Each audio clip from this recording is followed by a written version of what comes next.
नमस्कार, मी प्रीती खंडागळे. आपण पाहता आवाज इंडिया मराठी. तर बघूयात आत्ताची मोठी घडामोड. मुंबईतील गोवंडी परिसरात आज एक गंभीर दुर्घटना घडली आहे. घाटकोपर मानखुर्द लिंक रोड लगत असलेल्या एका अनधिकृत पार्किंग ठिकाणी गॅस सिलेंडर स्फोटाची घटना समोर आली आहे. मिळालेल्या प्राथमिक माहितीनुसार त्या ठिकाणी मोठ्या प्रमाणात एलपीजी तसेच सीएनजी सिलेंडर साठवून ठेवण्यात आले होते. अचानक झालेल्या स्फोटामुळे भीषण आग लागली असून परिसरात घबराट पसरली आहे.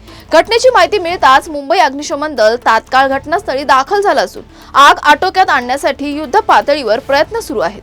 आग लागण्याचे नेमकं कारण अद्याप स्पष्ट झालं नाही. स्फोटाची तीव्रता लक्षात घेता मोठ्या नुकसानाची शक्यता वर्तवली जाते.